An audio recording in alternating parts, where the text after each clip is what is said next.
What is happening out there, Roto Scouts, basketball and football fans? What's going on, gang? A little bit of a Monday. Usual Monday for me, which is total sleep in all day, catch up kind of a day after going like 48 hours over the weekend. Fun Sunday of football. A lot of like really ugly games. I felt like during my day long nap yesterday while the games are on, I'm usually conscious, but like fading in and out, miss 15 minutes, wake back up, see some red zone, fall asleep for another 10, that kind of a thing. Then get back up later in the day, do the showdown projections. If there's NBA, I do those, and so on and so forth. But I felt like every single play that I was like, opened my eyes and saw was just a guy coming off the field injured. Seemed like a real injury fest yesterday. Leads me to think like maybe week 13 was a big bye week, last couple of weeks for season long.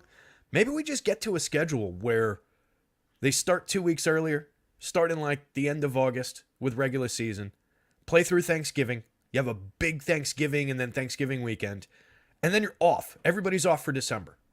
We recover from Thanksgiving through Christmas into the new year, and then we play a couple extra weeks in the winter. Play into March. Have the Super Bowl in March, later in February.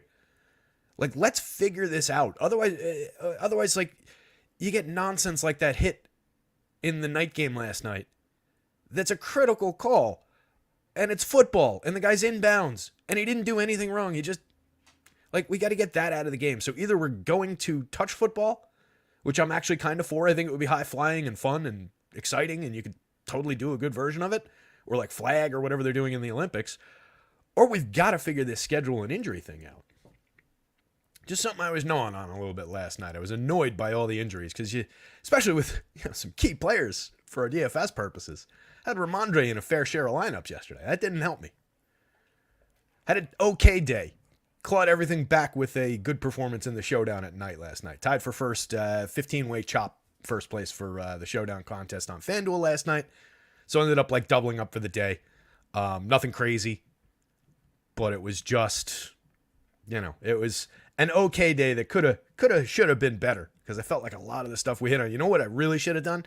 I really, really should have taken my own thoughts and my own model's advice and gone a little bit lighter on Zach Moss than the field did. I was like right at the field level on Zach Moss. And that was the one that I was saying. If you watched the show, if you read the above below, gotta play it, gotta play it, but don't love it. Kind of sucked.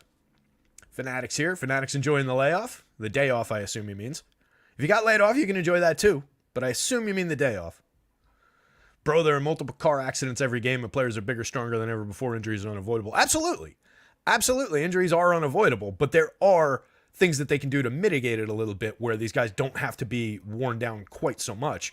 I think, as I've said before, I think going to with modern technology and everything that they can do, for one, there should be a goddamn chip in the ball so we can tell to the millimeter where the ball actually is rather than relying on the eyes of an 80-year-old man 50 yards away with a chain saying, man, I think it's about here. Like when millions and millions of dollars are bet on these calls and everything, like these things become fairly critical, and we've got the technology to solve problems like that. So that should be a must. But just there is so many good ways that they could do an effective touch that would be as exciting and as fun, and probably more fun if we're being honest. Because if they did that, they could play 40 games a year. They could go to like an EPL type schedule where they're playing a shit ton of games twice a week because it doesn't matter. They're not going to be taking hits. They're just going to be running sprints and everything. And it would be a more fun game, honestly, than this nonsense that we're seeing these days. These have just been bad games. How many good football games, like pure good football games, have you seen this year? 3? 4? It's not many. They should allow them to take PEDs that help recovery. I'm also for that. I'm absolutely also for PEDs. I always have been. Even back to the baseball days. The entire point of this is to watch people perform at the peak of human capability. So let them get there. It doesn't matter to me how they do it. The only reason to care about steroids is if you care about records. And records they're fun, but they're not really relevant. But yeah, I've always been for that.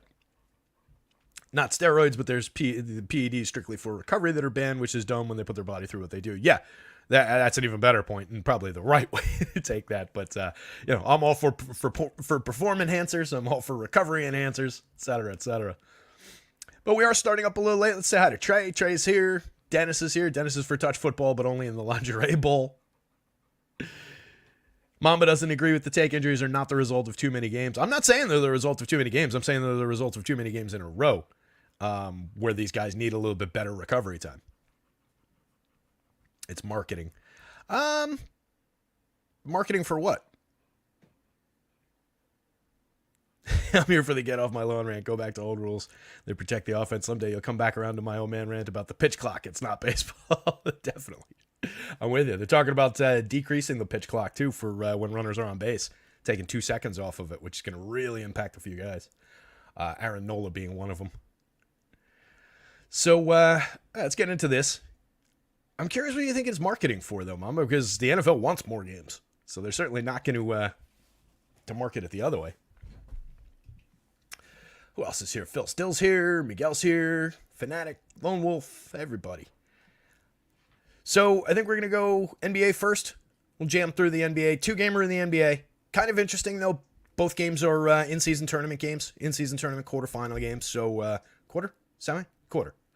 So I think we're getting pretty tight, straightforward rotations. I think we have an expectation that basically everybody is going to play. Currently, questionables, Tyrese Halliburton questionable, Obi Toppin questionable. And that's really it. Oh, Chris Duarte ruled out. Did I have that? I think I had that. That was a couple hours ago. I must have had that. Nope, I still had him questionable. Damn it. Well, Duarte's out. Did I miss him?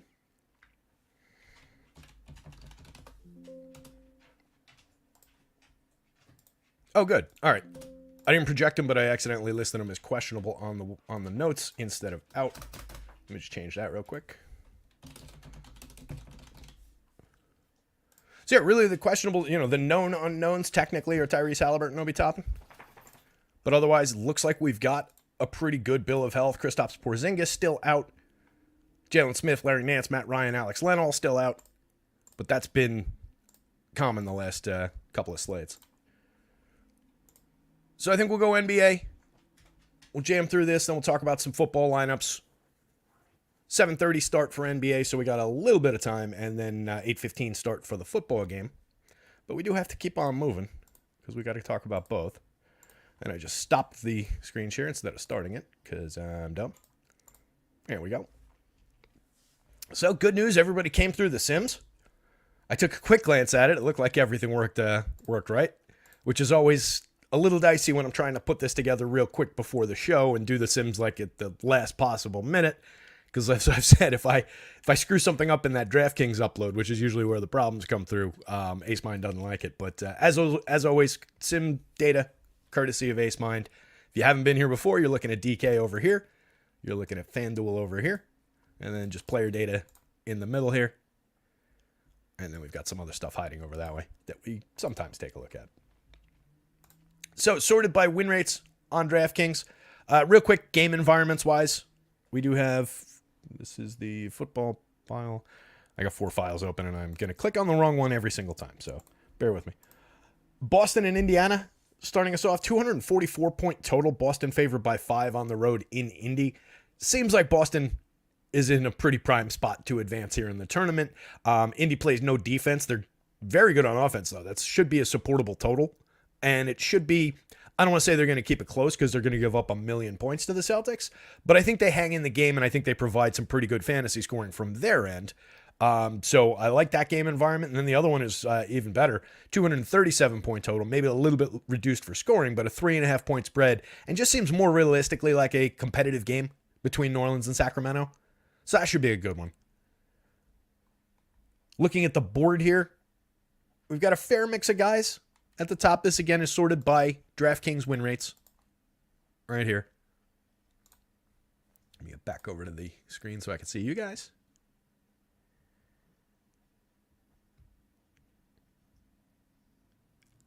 Trey says that was that lovely ass whooping the Eagles took last night. It was glorious. Phil Still, unbelievable parlay on DK. Anytime touchdown Henry, Debo, Rashad White, and Tyreek Hill. 45 into 900, 49,000 place bets. Couldn't pass it up. That's awesome, dude. That is solid. That was a group of guys we were talking about. I love that early Derrick Henry touchdown. He was featured in the above article. Debo had a monster. Debo nearly saved my main slate with that last touchdown. He got me over the line. He was in my my lineup that I put in, like I've described, my hand built that I put into single entries and like the bigger buy-in contests. And we were behind the cash line. We had Debo left, Rashad White, and something else. But it was a lineup that had Ramondre was in it, went out after 2 points. Looked like he was going to be on his way to a good game too, but then the fumble cost him a couple and came out of the game, obviously. And then I had a 0 from Juwan Johnson in the tight end spot that absolutely tanked me. A point there, and we cash, and we're at least having an okay main slate, not a messy main slate. But that Debo second touchdown, the big play, got me just into the cash line by like a quarter point. But there were still like 2-3 minutes left, so I got just sliced down by and ended up missing the cash line in most of those by like a quarter point, which was a pretty big difference in my day. But like I said, I did end up getting it back in the showdown, which was good. So just taking a look at the board here, the overall 2-game slate. So we've obviously got a bunch of guys just across positions showing a lot of double-digit win rates. We do have, again, a fairly short slate because I'm projecting it for kind of tight rotations. We're not throwing in a bunch of 2 minutes here, 3 minutes there type guys to just pad the board down here. We do have 5, 9. Here's a 3 minutes on TJ McConnell for some scrappy minutes. He could see up to 8, 10, something like that. But pretty irrelevant once we get down to this level. These very low end, very low minutes backup types on this slate. I mean, some of them could potentially creep into relevance if they pick up a few additional minutes, if they get hot shooting, like a Trey Murphy down here with 22 minutes, not really coming through the model all that great. 17-point projection. He's been a 1.32 DraftKings points per minute player this season, though, 1.31 on FanDuel. He's only played the one game, played 22 minutes in his season debut the other day, but he's a effectively good player, and if he comes out and has a game like that over 22 minutes again, could become more relevant because a 17-point projection goes to 22-25. For 5,100 at shooting guard, small forward, that would make him a comparable play to like no one on this list. Here you go. If you gave him a 5-point advantage, because he's projected basically similarly to $4,500 Sam Hauser, if you gave him a 5-point projection advantage, he would probably chew up a fair amount of Sam Hauser's value there. So there are some guys down the board, but my point today is we do have a pretty tightly packed board of guys. They're going to be extremely popular, that are going to be fairly obvious from starting fives and the top 2 guys off the benches on 4 teams. Kind of straightforward.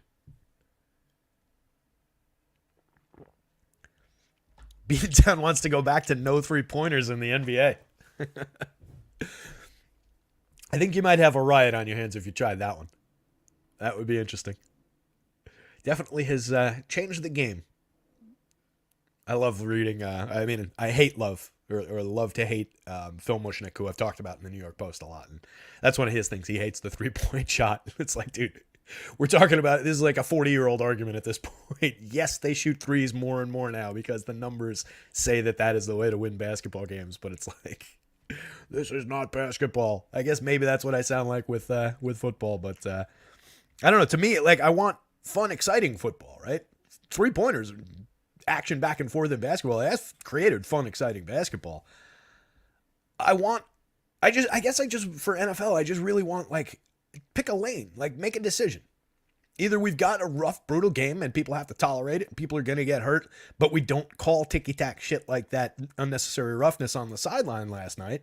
And, like, we let guys actually hit the quarterback. We let guys actually hit receivers a little bit, and it's not just entirely decided by the refs. Or let's go to a fun, exciting format like a 2-palm, not just fingers, like diving, scraping with your fingers, but like I get 2 palms firmly on a guy, or like 2 palms for 2 seconds or something like that. You can do that. Everybody wears a jersey that's got mesh, whatever, detectors in it. You can do shit like that now. And it's equivalent to a tackle. It's just you're taking the hitting completely out. And now it's safe. And now you can play 40 times a year. Roll it up, play 2-3 times a week. Make it like an NHL schedule, like a half an NHL schedule. The NHL's got tons and tons of hitting. They don't have these problems. It's a better way to do it. Anyway. So, top of the board, going by DraftKings. Bruce Brown. Got to make everybody really, really comfortable. 0.79 DraftKings points per minute on the season. 0.79 FanDuel points per minute on the season. But pulling down a 50% win rate on the DraftKings slate. Point guard and small forward, unique eligibility and positionally. 5,600 gives him a pretty good point per dollar. 4.95 points per dollar. On this slate, that's pretty decent. You see a lot of the 5s and 6s type guys not really cracking through the 5 points per dollar mark. Most of the 5 pluses are for the better players, the higher end guys. Drew Holiday, 6,900, giving you 5.36 points per dollar. 82 and $8,100 Jaylen Brown, Brandon Ingram, Zion down here in the 4.8s. Jason Tatum at 10-1, giving you 5.34. I think that's your slate leader for points per dollar on DraftKings. Nope, somebody's at 5.36. Right there. So Drew and Jason Tatum in terms of points per dollar. 2 high-end guys delivering 27% win results for Tatum, 37% win results for Drew.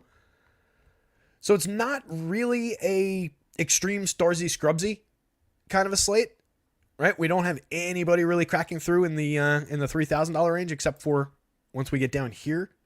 Who is that? Delano Banton. And I've only got Banton at a 10-minute projection. He's playing 9 minutes a game. Played 10-1 last time out. Put up 14.5 FanDuel points. Not really showing all that much value at 3,500 point guard only on FanDuel. A little bit, but not much. Single-digit win rates. On DraftKings for 33, point guard and small forward. They're doing that with a few guys, that point guard, small forward eligibility. Point guard, small forward, 3.5 points per dollar. 0.9 DraftKings points per minute, but coming through just on being a free square. He's like the only free-ish kind of a square on the board at 33. So that just makes more of these guys work. It's not that he's an individual good play, and there's really, unless something were to happen, there's really no ceiling there. I think it's just a case where you might be able to buy 15 fantasy points for 3,300, 3,500 on FanDuel. But really, we are talking about a slate that is kind of limited on star scrubs. I guess on FanDuel, it looks like $3,900 Trey Lyles maybe filling that role a little bit. But nobody else. Let's set it down here. 97, 35. Who's this? 59. Yeah, so I think we've got, if we needed to put a label on it, I think we've got kind of a solid, balanced type approach slate. I don't think we're getting extremely stars and scrubs once we start taking a look at these lineups. Let's go a little position-y. Position-y by position-y. Comparatively, a little bit more depth, it looks like, at the guard spots on FanDuel. Although you've got 2 guys who are small forward only sorted into this mix, and one of them's a 45%er, one of them's a 12%er. Brandon Ingram, kind of interesting. Small forward only on FanDuel, 44.5. Shooting guard only on DraftKings, 29.7. Relevant piece of the puzzle. 35.8 minutes the last time out. Put up 46.2 FanDuel points. Is 1.11 FanDuel points per minute, 1.15 on the DraftKings scale. Solid option. Like him a little better on FanDuel, given the higher win rates, the lower price against the higher FanDuel ceiling or cap. Malik Monk, tons of value on both sites. Picking up 25 minutes for Sacramento. 5.22 points per dollar on FanDuel, 4.87 on the DraftKings slate. He's only 51 on FanDuel with both guard spots versus 57 on DraftKings. That's why he's coming up in 63% of winners on FanDuel. Seems like a critical piece of good chalk on really both sites, but on FanDuel, he seems like almost a must. Where does he have? That's the correct file.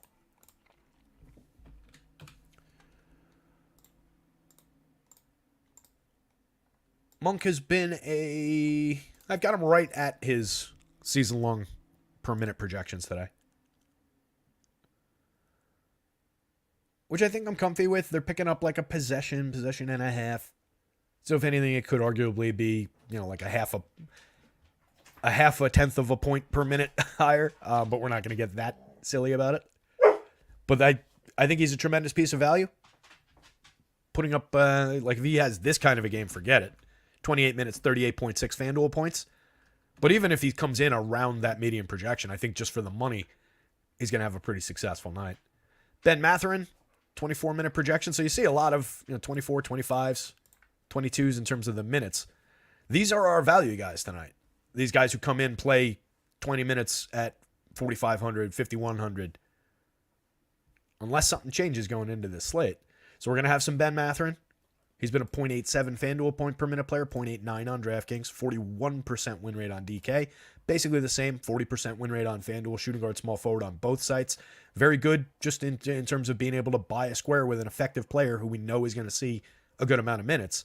You don't want to be taking crazy chances and saying like, well, Davion Mitchell at 3,600 probably going to get more than that 5 minutes that Terry's got him projected for. Maybe he does. Maybe he gets up to 12. You're still talking about a pretty limited option there. And I don't think we see a realistic ceiling of 12 minutes for him outside of something, crazy happening. Same with your Jose Alvarado's, your Keon Ellis's. So I do think it's a day where you just kind of focus in on these 20-minute, 4,000, 5,000 type guys as your value options. 41% win rate on Derek White. Drew right next to him at a 37%er. 6,600, 6,900 point guard, shooting guard for both of them on DraftKings. Both look like very good options. 2-game slate. There's no issue with playing them together. I have no qualms about getting to a 4 Celtics lineup in this slate. They've got the highest individual, I think. I would have to imagine they've got the highest implied total. 124.5 point implied total for the Celtics. Next highest is Sacramento at 120. Indy at 119. And then bringing up the bottom is New Orleans at 116.7. That was as of like an hour and a half ago when I put these Vegas numbers in. So these two guys together, a lot is perfectly fine by me. Between the two of them, it's very, very close. 0.95 points per minute on FanDuel for White, 0.90 for Drew, 0.96, 0.93. But we know that Drew Holiday over the course of time probably a little bit better than Derek White. I imagine if I look back over the last full year, he's outpacing him in points per minute. White a little bit more expensive on the FanDuel slate by $100. Maybe that puts it over the top. The additional 3 points of win rate go to Drew over there, so I kind of like that. Whereas on DK, I think I could argue it the other way. The $300 difference on White and the obviously 4 points more of win rate makes White a little bit more appealing across on DraftKings. So maybe different answer, but both very, very playable and look like pretty critical parts of the slate.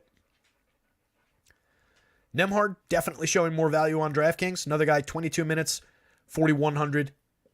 17-point projection at both guard spots, puts him in winning lineups 32% of the time over there. On FanDuel, shooting guard and point guard for 47, just 10% of winners. Playable and definitely could hit the board over on FanDuel, but a different play from site to site. Jaylen Brown, obviously a monster. 30% win rate on DraftKings, 42% win rate on FanDuel.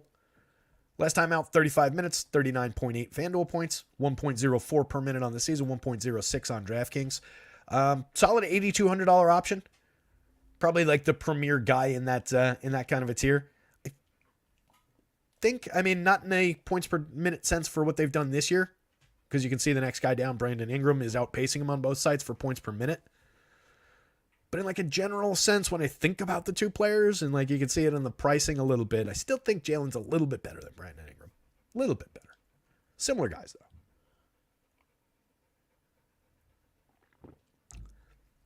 That said, if I can get them both in a lineup, so much the better.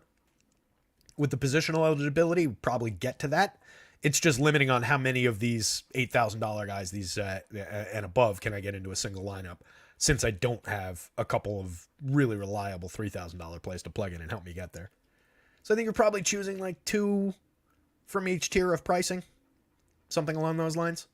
We'll see it when we check the lineup sims. De'Aaron Fox, looking like De'Aaron Fox, 20% winner on FanDuel, 24% on DraftKings, 5.10 DraftKings points per minute for 9,600 for that player is pretty good. Points per dollar, rather. 1.39 per minute. 1.37 FanDuel points per minute. Just at a 4.57 points per dollar because he's 10-5 on the FanDuel slate. That's got an impact site to site in his win rates. but not crazy. Only what, five-ish points of win rate lost there for a significant price bump.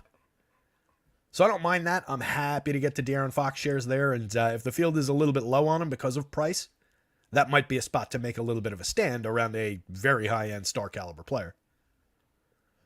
Tyrese, assuming he goes, similar to Fox on the FanDuel slate, coming in 25% of the time for 11-4.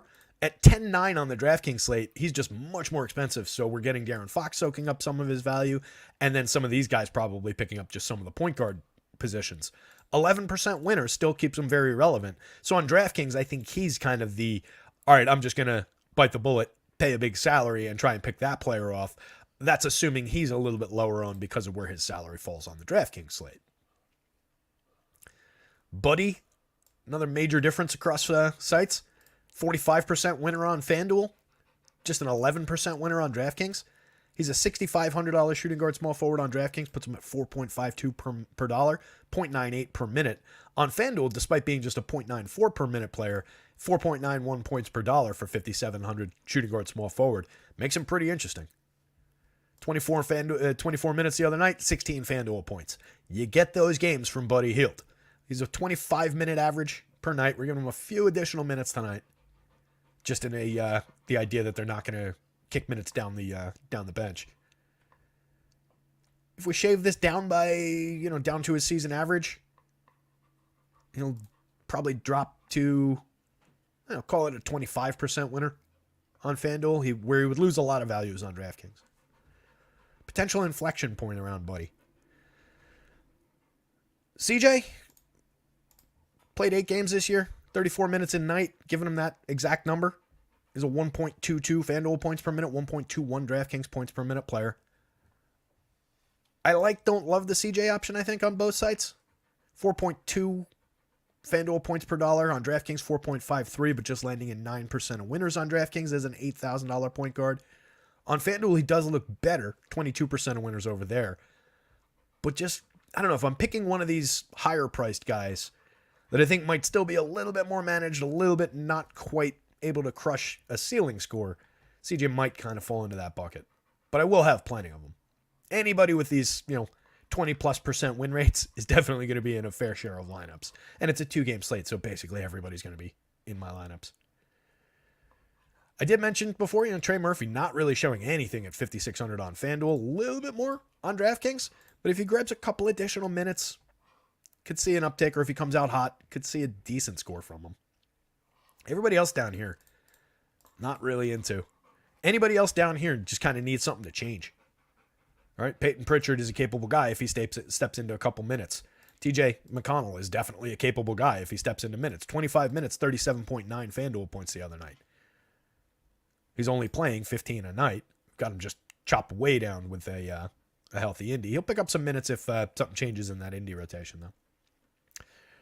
Let's move over to forwards. I'll pop back into the chat. Move that window. Jody Grant, what's going on, Jody? Jody's off work, digging in. How do we get different? That's a challenge.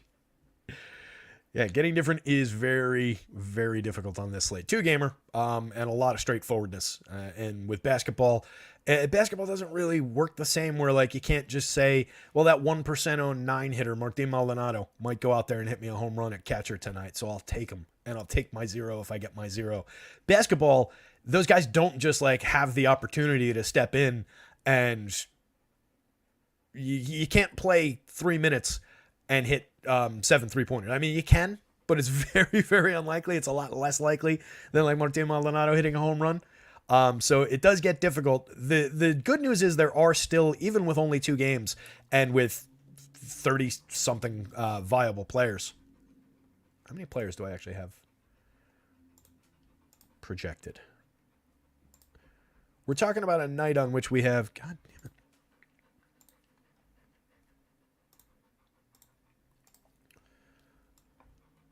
In DraftKings scoring, there are 22 guys projected for 20 or more points, and there are only 42 guys projected for any kind of scoring whatsoever in the model tonight. And anybody below that 16-ish kind of a point range, 18 minutes, 16 points for, who's that? Trey Lyles. They just become salary driven, and a lot of those guys aren't really crashing through the Sims or anything tonight. If you gave more minutes to TJ McConnell, like on across town on RG, they're giving him a little bit of a chunk more minutes, and it would make him a little bit more interesting at 3,400 on DraftKings. So guys like that, if you want to just take a shot at some minutes, then maybe. But it is really, really difficult to distinguish with individual plays in basketball. Where you can get different is by unique combinations more. And that's what you see. You can build, on a regular night, you can build out 20,000 lineups and not have anything duped.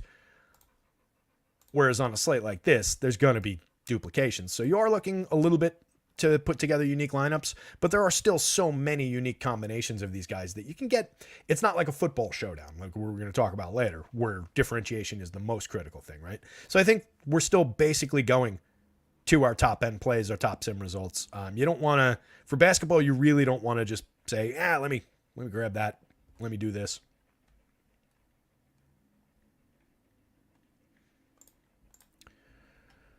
Let's get into, did I resort this? Yeah, I'm on the forward spots. Forward list, a little bit shorter. How many? We've got guard eligibility wise, we've got 23 guys on DraftKings. Forward eligibility, what's that, just 18? And then center eligible is going to be really crunched.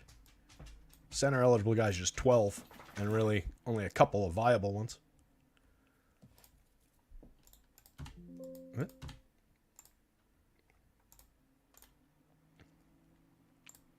Let's see real quick.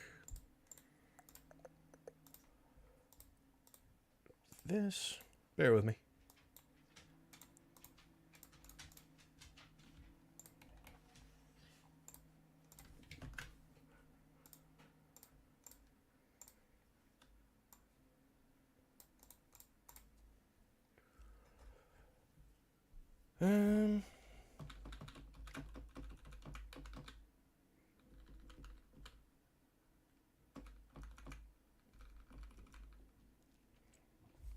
I'm just looking at the minutes. Somebody mentioned Peyton Pritchard's minutes.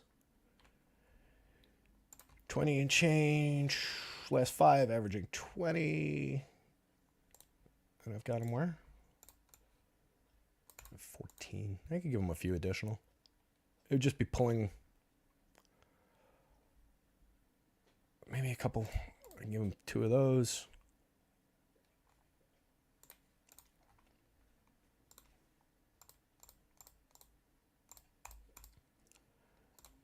Where did I go with minutes here?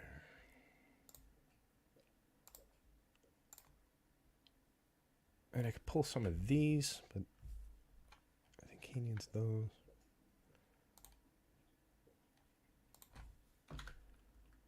Oh, that's what I did. That's weird. All right. Yeah, I can give him a couple more. If I do, whoops. If I do that, we're at 236, and then keep it in there.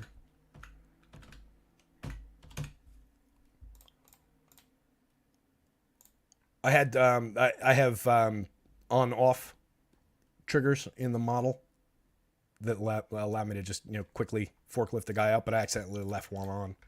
So I was a couple minutes short on the projections for the Celtics, and that's where they came from, was probably Peyton Pritchard. Because I squeezed a couple minutes into Tatum, Jaylen Brown, Derek White, Drew Holiday, and Al actually picks up an additional minute. So I needed to take those from somewhere. I wanted to leave Hauser about where he was. So Pritchard came down a little bit, but I didn't realize that trigger was still on for somebody else. So I think I can pick those minutes back up. So Pritchard probably jumps into, where is he here?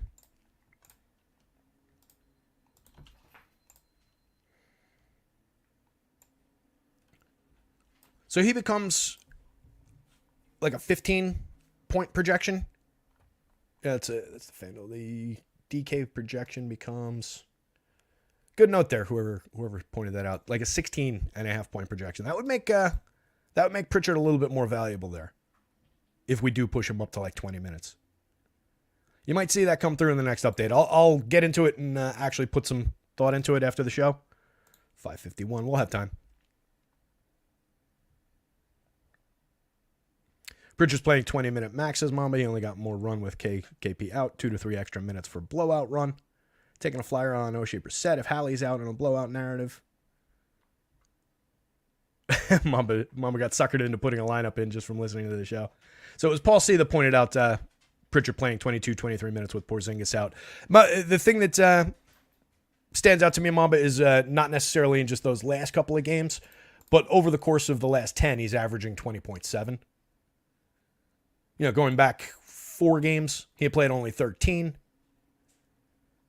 But there is a little bit of also just support for the idea that they could get out to a decent lead here, and he picks up some minutes. So I think I'm comfy with 18, 20, somewhere around there. That's probably where it'll land. So anticipate a little bit better looking returns for Peyton Pritchard. More so on DraftKings. He'll pick up a little bit of value on FanDuel. Might get into like low double digits on FanDuel. Might creep into probably about the same, low double digits on DK as well. In 24 minutes the last time out, 23.5, 22.9 FanDuel points. It's just a 0.73 per minute player, 0.77 on DraftKings, averaging 20 minutes a night across the 19 games. So, yeah, I feel like we're a little bit light. That was a good call.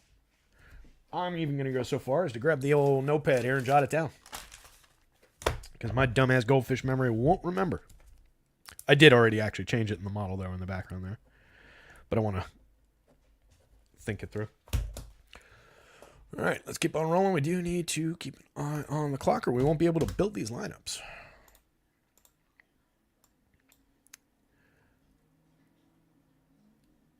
So it's similar at the forward spot in that we're getting a lot of the 5s and 6s and a couple of the 4s salary-wise up at the top, but a similar view where the great points per dollar guys are actually the star caliber players today. These guys just carrying through on being a little bit fairly priced and having actual minutes, actual projections.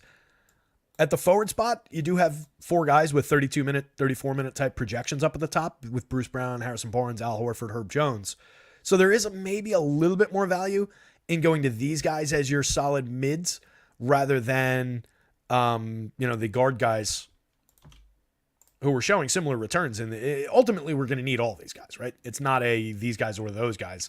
It's just all these guys. But if we just want to think it through like man for man, we've got 25, 24, 22, a couple 30-plus minute starter minutes type projections, and one of these guys is on both those boards. A couple of those guys are on both those boards, actually. So maybe just on a little bit of additional security of minutes for like Harrison Barnes, Al Horford, Herb Jones. Maybe you get a little bit more security, a little bit more comfort in rostering these guys in your 4 and 5s. But again, 2-game slate, these guys are just going to be littered across all your lineups at all these positions. 50% winner for Bruce Brown, who we talked about at the guard spot. He's a small forward only on FanDuel, though, so he comes up as a 33% winner over there. 4.88 points per dollar, 0.79 points per minute, but capable of this kind of a return in a point per minute type range. That would give him a little bit of a ceiling. That would be around enough. You'd probably like to see him over 40 on the FanDuel point scale, but that would be about enough for a $5,800 small forward today. Harrison Barnes, 50% winner on DraftKings, 44% on FanDuel. Seems like a critical piece of value. 33 minutes last time out, put up just 14.6 FanDuel points, though. 0.65 per minute on the season. 0.66 DraftKings points per minute on the season. Plays 31 and a half minutes a night. We've got him right around that level. You need him to have a better game than this, I'll tell you that much. But obviously, projects out well and lands as a very good piece of value in terms of the sim results. Got him at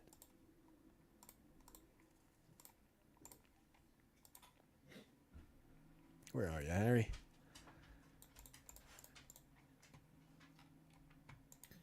So got him a little ahead, about 1/10 of a point ahead per minute of the season-long returns.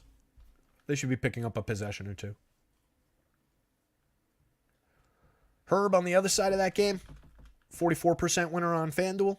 Shooting guard and small forward for 55, 5,400 both forward spots. 45% winner on DraftKings.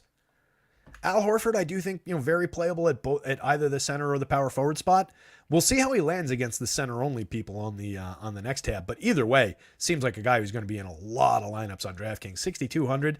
That's just going to land him in a ton of positions. 47% winner, 50% top ones, 4.94 points per dollar, 0.89 points per minute. One of the more fairly priced guys with a realistic 40-point curve. Right? 40 points is a standard deviation and a bit above his mean projection here. So I like the Horford option. Ben Mathurin we touched on in the guard positions. Power forward only, Aaron Nesmith. Another guy, 24 minutes, but 4,600 makes him a very playable piece here. 0.88 FanDuel points per minute on the season. 25% winner over there. On DraftKings at power forward only for 43. That's a pretty strong piece of value compared to a lot of the options we've seen on this slate, just price-wise. So 33% winner over there.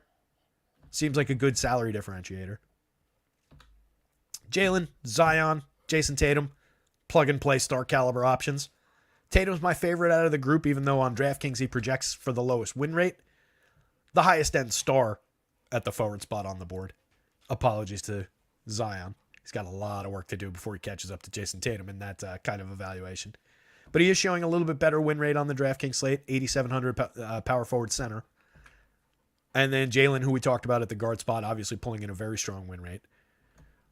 But overall, when I'm thinking about guys who are giving me 60-point upside, a little bit beyond, Jason Tatum, firmly the guy.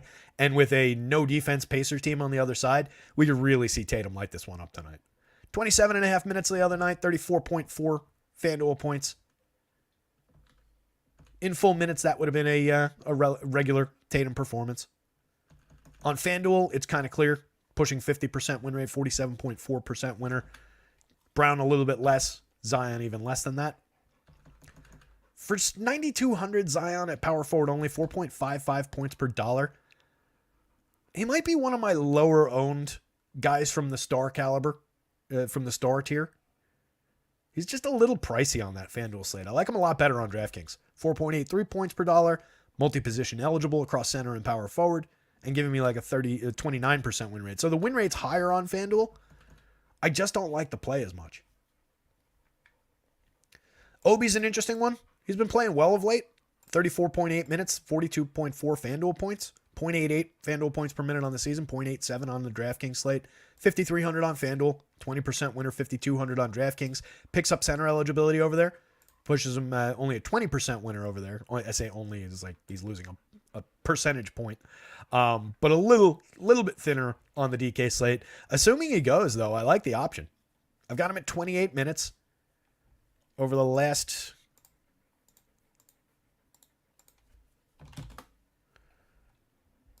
10 games, he's averaging 26.8. Last 5, he's at 29.4, 35, 33. Just 19 in that one, 24 and 36. So I think it's a reasonable expectation of minutes. And I'm not sure everybody's fully caught up to that Obi Toppin's been, I don't say like good this year, but interesting. Fairly priced, I think is a good way to put it.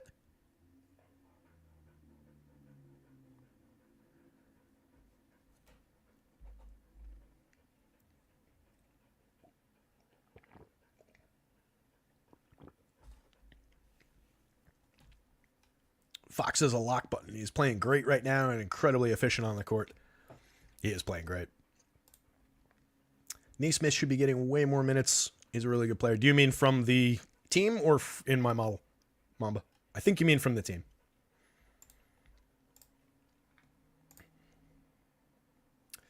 What happened? 24? Yeah, I think you mean from the team. He did play 29 last time. That was with Hallie out. So everybody picked up a little bit of an uptick. So let's see. We talked through these guys. We talked about Banton a little bit just in terms of the 10 minutes. But if I shave off a couple and pass him off to Pritchard, he'll just fall off of any kind of relevance here. This is where to keep an eye on Banton. Obviously, if we take 6 of his minutes away or whatever, we're going to lose any value that he had even at 3,300, even as a place filler. It's going to be really, really low end. So keep an eye on that one. as we update projections. Sam Hauser, a little bit of relevance, 20 minutes, 4,100. FanDuel slate, DK slate, both sites coming up as a reasonable winner. 12% winner on FanDuel, a lot more on DK, 20.5%. He's 4,500 shooting guard, small forward over there. Another realistic piece of low cost value. Buddy, we touched on before.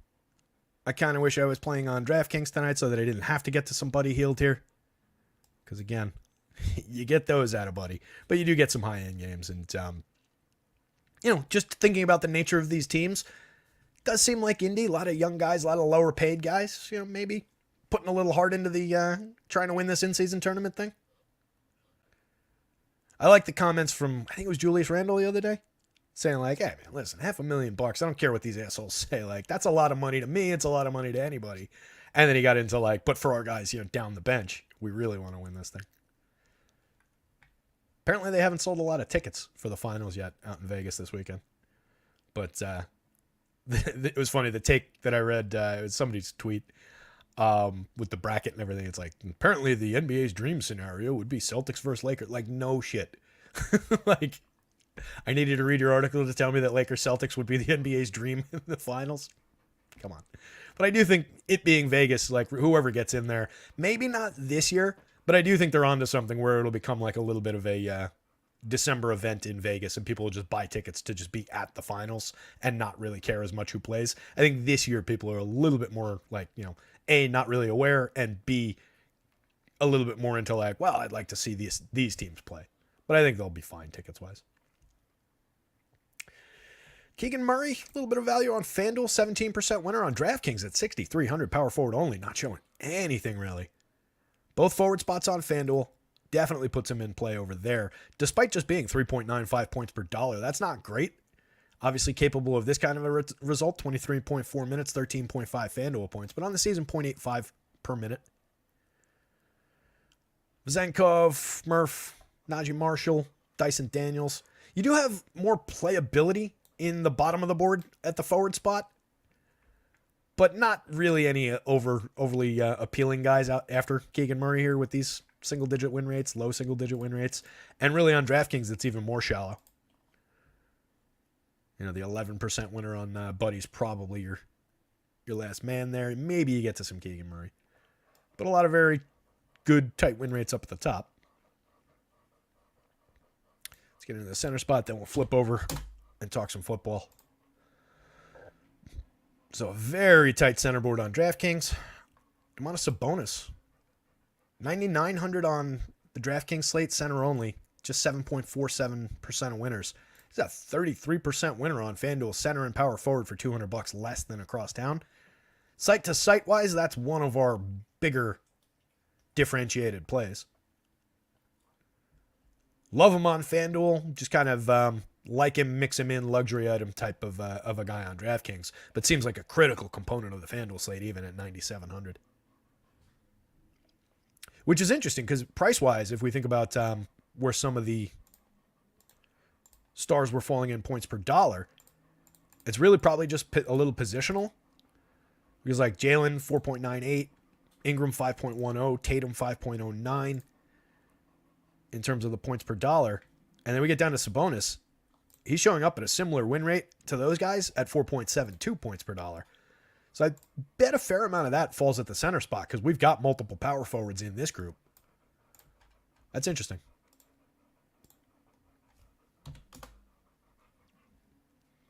Horford, we touched on when we were talking power forwards, looks like a very good center option on FanDuel. That's kind of interesting too. That's kind of telling. That is 80% of our center win rates are going to Horford, Joe Val, and Miles Turner, the three playable center-only guys. So I might just take back everything I just said about Sabonis and figure that maybe 10% of this is landing at the center spot and everything else is landing at power forward. And then these guys obviously are power forward only. So actually, do we pick up any guys? Fascinating. So yeah, that's those four guys. That's 112%. So figure Sabonis, I guess, is getting split. I said 10, but it's probably more like 15 whatever the, what did I say this was? That's 79, so maybe 15% of Sabonis and a couple just downstream shares of the super cheapo guys. But really, your center spot on FanDuel is these three guys. Play one of those three guys, play him next to Sabonis, and then whatever else fits in. Seems like the approach.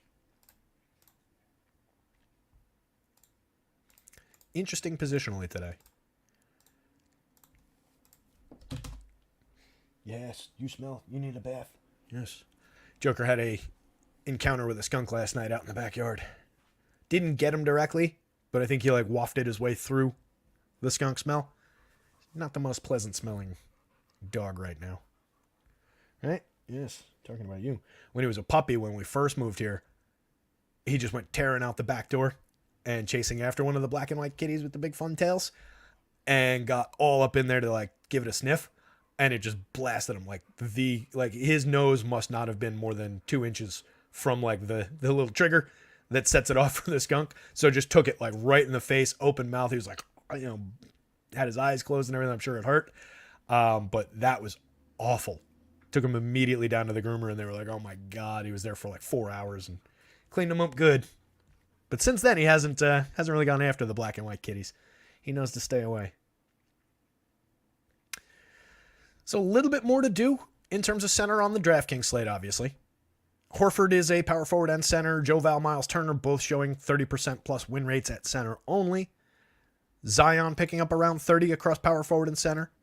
$5,200 Obi Toppin has center value. So you can really move pieces around the board a little bit more effectively with some of these guys on DraftKings, which is usually the case because you do have the util spot so you can play two of the center options and so on and so forth. But I think it's even more extreme today. It's interesting to me that with all that flexibility then, that for 99, Sabonis not really coming up as strongly on DraftKings.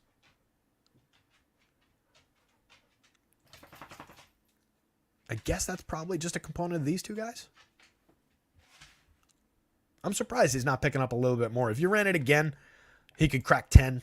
It's at a point you do see different results if you run 50,000 and then run another 50,000 without changing anything. You could see that float into a couple more lineups, but it'd be roughly the same. So that's kind of interesting there. Very clear-cut center board today, though. Trey Lyles definitely a little bit of value as a power forward. Only option at 3,900 on FanDuel. Again, just 25% of winners. Just one of the very low-cost guys. The only viable guy showing any real sim results on FanDuel that's below 4,000. On DraftKings, he's a center only. He's 4,300. He's a lot less relevant, but still lands in 11% of winners if you want to get your value out of the center spot. Dell jumps in. Toppin and Hallie playing. Or Toppy and Hallen, however you want to call him. From the team, yeah. That's what I thought you meant, Mamba. The model is good. The model knows. It's when we miss, it's more that I missed on minutes than the model missed. Model is good. But yeah, some shaky NBA games the last few days. I hate when we actually have to late swap for like big changes. I know that a lot of people like the late swap. For me, it just feels like I took some really, really good lineups and altered them inefficiently around one good play. I wish there was a better way, a more like market efficient way to late swap. Thinking it through, like something where I could say, unless this picks me up 5 fantasy points of projection, unless this picks me up 10 fantasy points of projection, or unless this picks me up if you're running it through a sim, X amount of ROI, I don't want to change it. Change it where it needs to be changed. Don't change it where it shouldn't be changed. Leave my lineups alone. Like I want to have that extra layer of control, and I don't think anybody's doing it that way. But I like the ability to pivot around something that comes out with crazy value, but I feel like it drives up too much of just straight line through the plays, and you could go heavy randomness, and then I think you get too far afield. You go no randomness, you get too zeroed in on just one lane of players. So it makes it's a challenge. It really is to get late swap lineups where you like them. So I'm hoping that's why I'm kind of into this slate. Just 2 games, everything straightforward, and probably no expectations of major changes. Hey, that's my kind of slate. I just wish it was like a 5-gamer. Give me 5 games of this nature and we'd be great. Mama says, having kids, I hate late swap and I hate how the NBA doesn't enforce the lies from the coaches. Yeah, they do really need to crack down No kids here, so obviously I can sit here and just do this all night and make my swaps and all of that as much as I need to. But yeah, I can see how having kids and obligations and so on and so forth definitely is a challenge. So I think it's time probably to coming up on 6:11. Let's flip over to the football slate. We can pull that guy up here. Oh, what I didn't do is the sim results. We'll take a quick look at sim results. Go DraftKings first.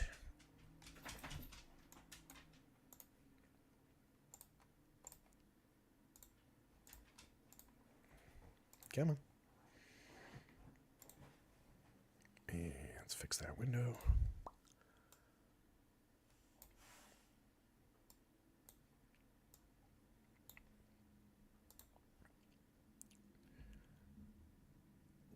I see a lot of names that we talked about in those lineups. It's a lot of balanced, interesting looking stuff. A lot of indie coming through. There's a couple Drew and Derek White lineups up at the top, like we were saying, was definitely good and playable looking. Obi Toppin landing in a fair amount. We know he's going to play. Where's the center spot? Center in the middle. That's right. I'm still not used to center being in the middle on the DraftKings board.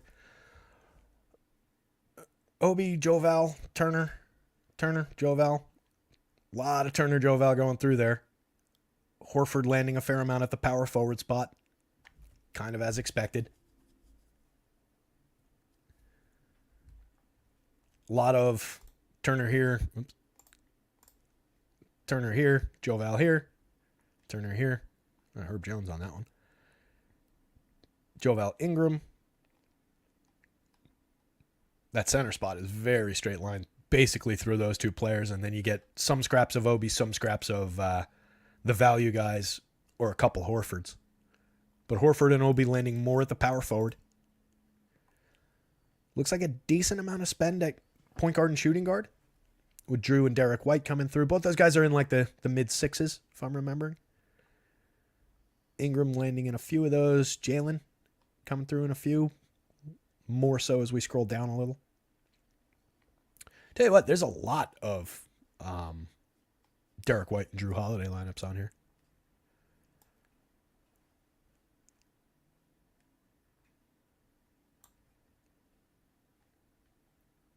Not the greatest average winners. Getting some dupes, obviously, which is not normally the biggest concern in the world. But that kind of informs the question that was asked about getting different in the chat. Even with a 2-gamer, we're still only talking about estimated duplicates in the onesie, the ones, the twos. Here's a 7. So that one obviously a little bit less appealing. And you can see it in that lineup takes fewer chances. Right? And we're not talking about like this is a total dart throw type chance like we're going to be talking about in the football slate in just a minute. But this one's a little bit more straight line. That was this one here. Holiday, Nembhard, Bruce Brown, Al Horford, Turner, Jalen, Harrison Barnes, Joval. You can see the public kind of getting to that a little bit more than the top lineup of Nembhard, Holiday, Tatum, Horford, Obi, Ingram, Barnes, and Nesmith. That's a little bit different. Some very high-end names in there, but that embraces a little bit more of the downboard, less public name type guys. So it's really that's where you get any kind of differentiation. That's a good way to demonstrate it. There's a 6, but a lot of these top lineups, and they are top lineups, of course, because they're dupe less.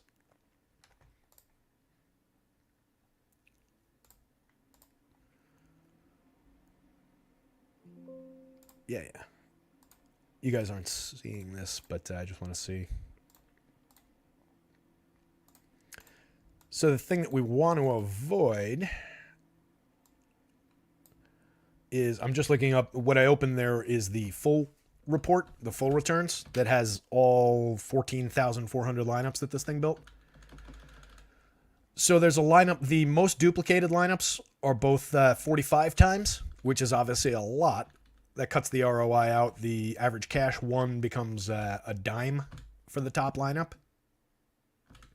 That lineup is Derek White, Ben Mathurin, Bruce Brown, Zion, Al Horford, Malik Monk, Herb Jones, Miles Turner, spends 49.9. You can see somebody just straight lining their way through hand building that one, clicking.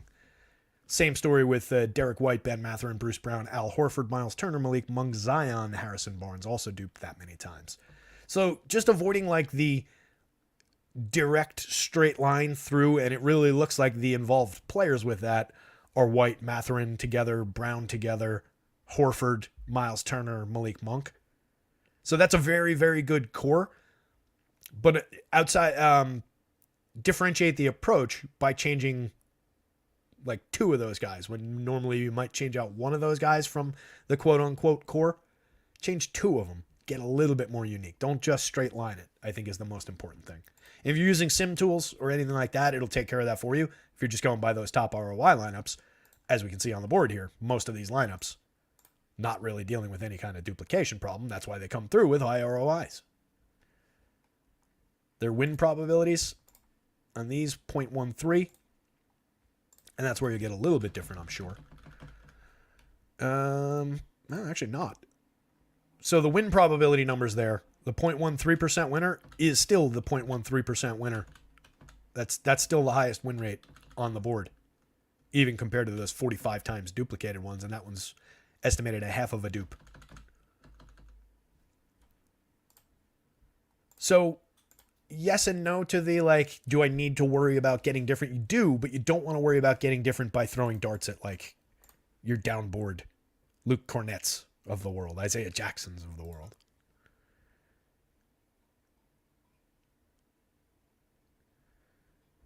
The top, just pure top projected lineup there, Mamba. Out of these top 150, it's that one. Drew, Derek White, Bruce Brown, Al Horford, Miles Turner, Malik Monk, Obi, and Joe Val. That one's carrying a 5 dupes. As you heard it, and as I was reading it, a lot of those names are in that core, but it does make like 2 pivots off of that core, right? We've got White, Bruce Brown, Horford, Turner, and Malik, and Obi. But I guess the Drew and the Joe Val are differentiated enough plays. You'll probably be duped a couple times, but that's your highest raw projection. It's also a 0.1% winner, so in terms of the win rate, it's third. Was it third? Yeah. So that's your top just raw projection.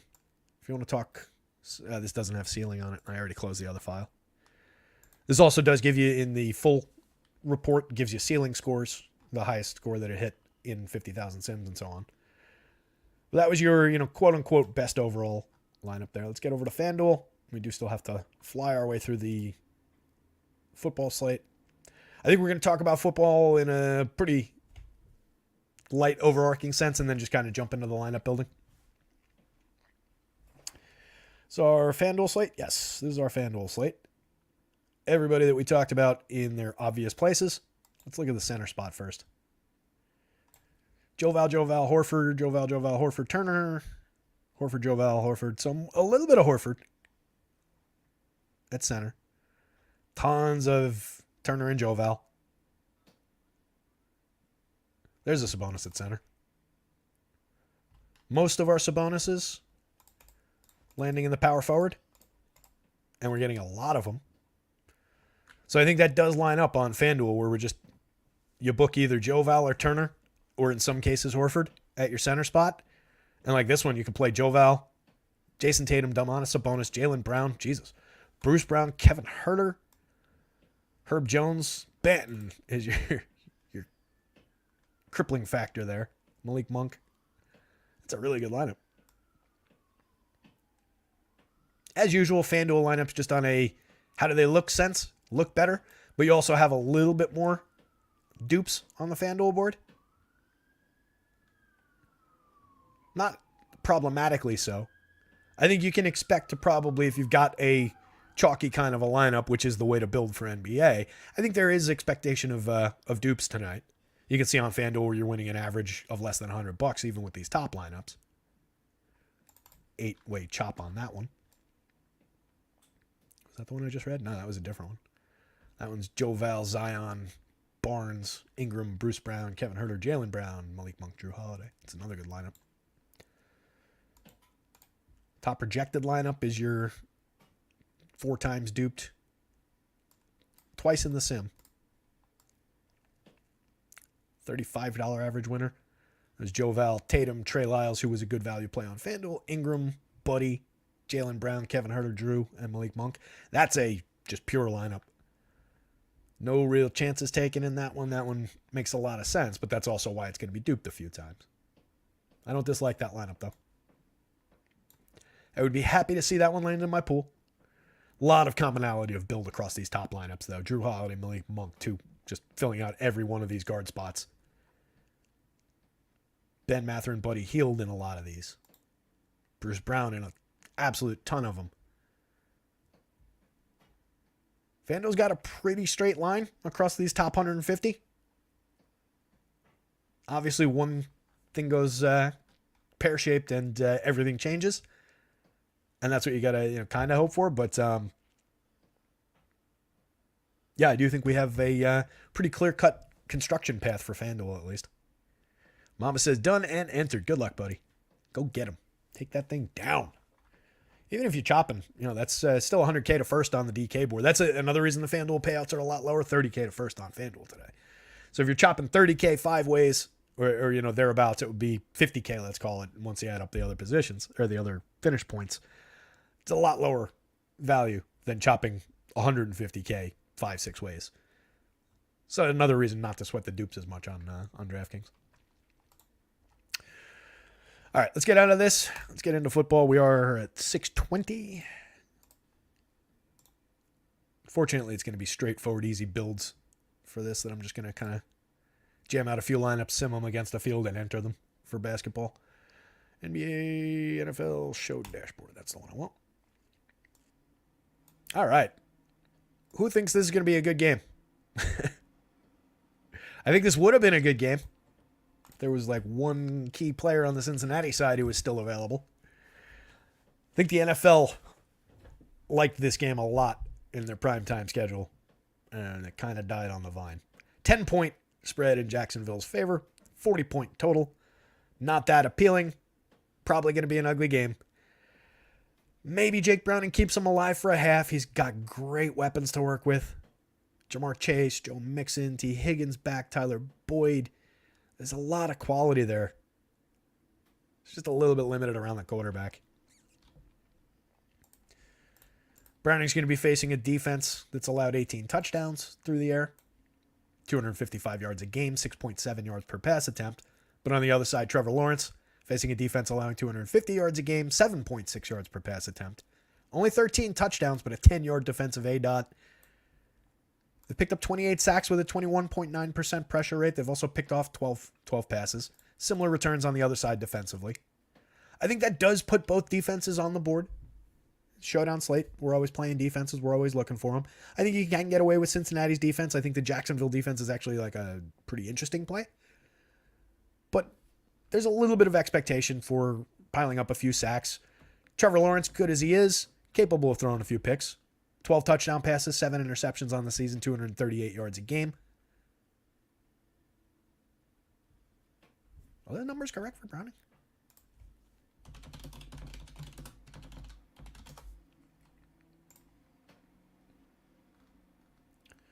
Browning last time out, 19 of 26, 227 yards, a touchdown, and an interception. What are those numbers that it's showing there?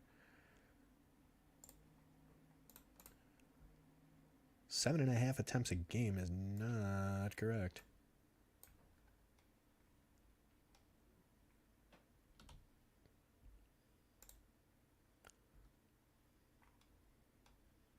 I might not have updated that board. That would be annoying.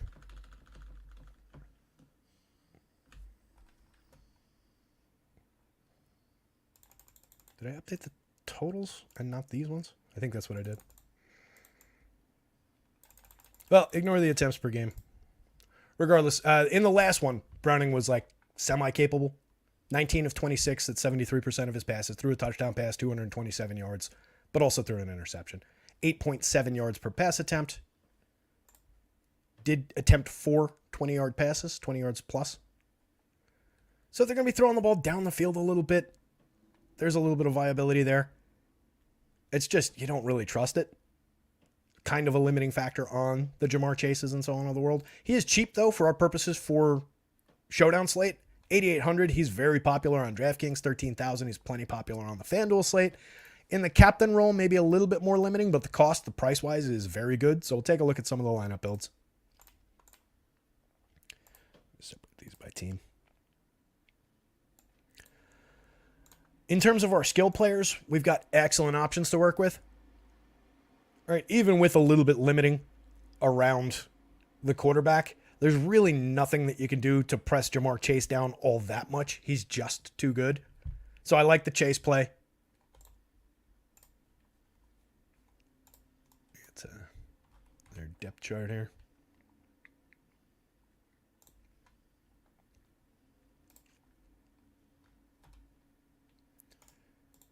So across Chase, Higgins, and Boyd. Last time out, Chase just 81 yards, no touchdown. It's kind of an improvement over the 2 catches, 12 yards, but a touchdown that he had against Baltimore. But they're really, really good, and it was dealing with Browning. So, I mean, there's a little bit of forgiveness around that game. Week 10 against Houston, 5 catches, 124 yards, and a touchdown. That's a Jamar Chase kind of a game. Higgins will be back after 3 straight misses. His last actual game, 8 catches, 110 yards on 9 targets. He's only got 2 touchdowns on the season. He's also missed 4 weeks total.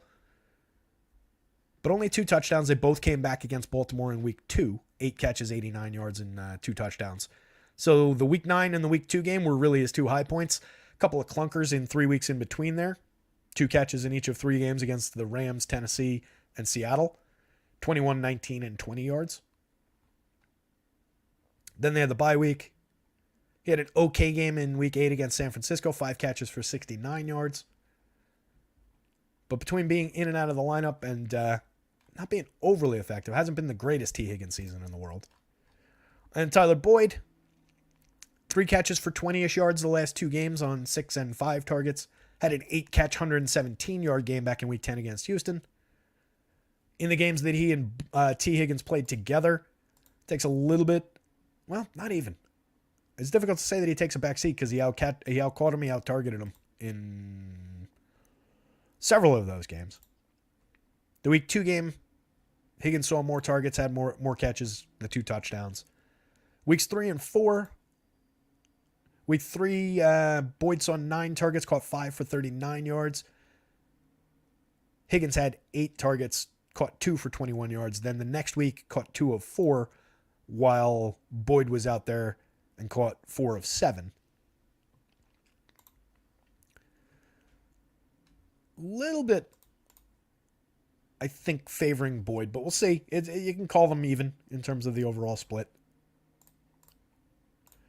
We get to Trenton Irwin, a little bit of a diminished projection compared to where he's been the last couple of weeks. Presumably significantly fewer opportunities. FanDuel didn't do us any favors. They left him at 8,000. DraftKings, obviously a lot more playable at 1,800. That's funny that FanDuel left him that high. Not unplayable on the FanDuel slate, but that could be problematic. He was at just 1 target last week. Caught it for 25 yards. Weeks 10 and 11, 4 targets, 5 targets. In week 10, he caught 2 for 54 and a touchdown. Week 11, he caught 3 for 36, no touchdown. Going back to week 5, he had an 8-catch, 60-yard game on 10 targets. That was with no T. That was with just no T. Higgins. Boyd and Jamar were both out there. And then the 4 and 5 targets obviously came in games with no T. Higgins. I'm just looking for games they both played. So in weeks 1 and 2, if we want to go that far back, and that was before Irwin kind of took a step forward here, he played 10 and 11 snaps, was untargeted, ran 5 and 8 routes. Didn't play week 3, then came back to a little bit of a job in week 4. Higgins played week 4. So that's one where they were all here. And Trenton Irwin ran 16 routes, was targeted once, caught it for 17 yards. Week 6, they were all active. And Irwin had 12 routes run, went untargeted in 23 snaps. weeks 8 and 9. Irwin had 2 targets in week 8 on 7 routes, no targets on 9 routes in week 9. So I think we're extremely diminished for Irwin, is the expectation here.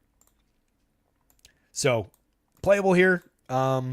It would be a differentiation point. I can't imagine his ownership is very high at 8,000 on the FanDuel slate, but I don't love it with very limited opportunities.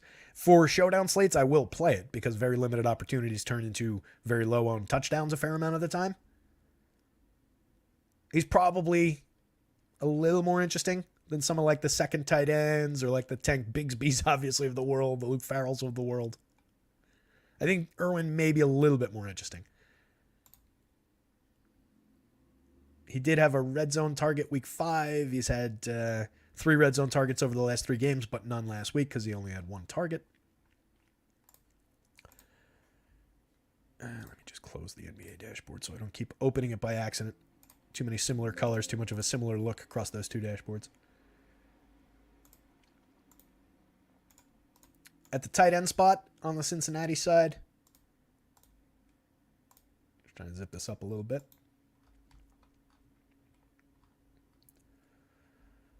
Hudson ran 11 routes, was targeted 5 times, caught 4 of them for 18 yards. 4 catches the week before that for 49, 6 catches for 33. So some activity, some involvement for him. Irv Smith just played 15 snaps, ran 13 routes, targeted twice, caught them both for 8 yards. Did have a red zone target in their week 12 game. Back in week 9, he had 3 catches on 4 targets with a touchdown, 26 yards, 3 red zone targets. Tanner Hudson has not been targeted in the red zone all year long. So while I think Hudson is the more likely guy to pick up 3 catches, put up 35 yards, Irv Smith might be the more viable target for a touchdown, a low-owned tight end touchdown. And that gets extremely low on when we're talking about the Irv Smith position here. 1,000 on DK, 6,000 on FanDuel. That's an interesting, just kind of shake things up differentiator on a showdown slate, given that they do occasionally call Irv's number up in close. What you're probably not getting is the breakaway, I caught the ball at the opposing 20, and I ran it all the way down the field and scored my touchdown. Maybe a little bit more opportunity for something like that from Tanner Hudson, although that's not likely. But on the idea of just, I want to book a cheap touchdown, like the Sims touchdown last night, Irv might be interesting that way. Joe Mixon up at the top.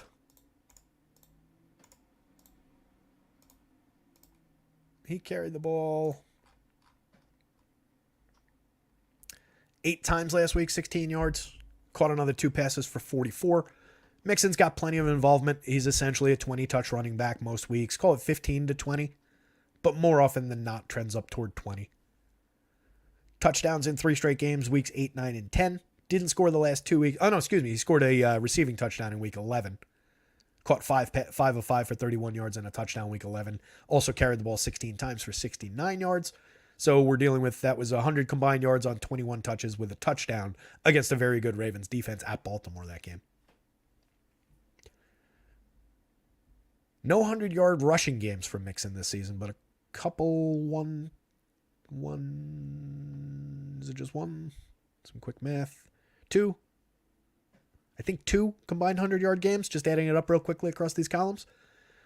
So not necessarily the Joe Mixon thinking back several years, but still a capable running back play. In a showdown slate, definitely some touchdown upside, a solid upside ceiling of around 100 combined yards from scrimmage.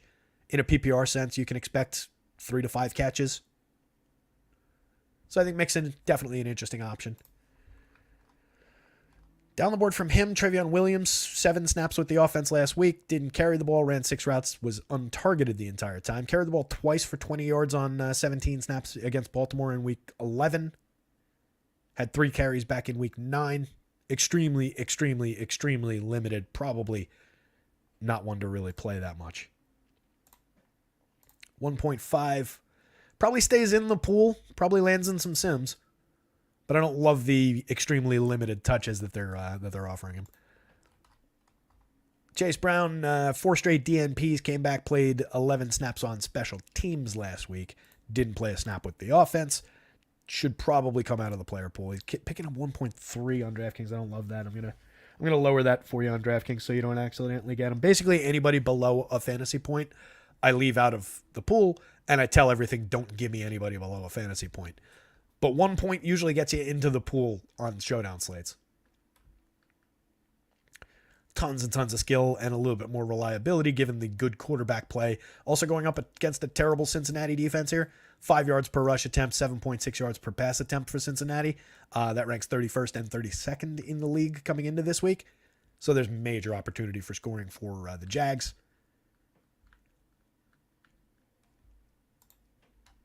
Trevor Lawrence, obviously the more playable of the two quarterbacks. Not breaking any news there. Come on. He has yet to post a 3 passing touchdown game on the season. He did have the biggie 2 weeks ago, week 11 against Tennessee, 262 yards, 2 passing touchdowns on 24 of 32. He also ran in 2 touchdowns in that game. So his overall score that day was pretty monstrous.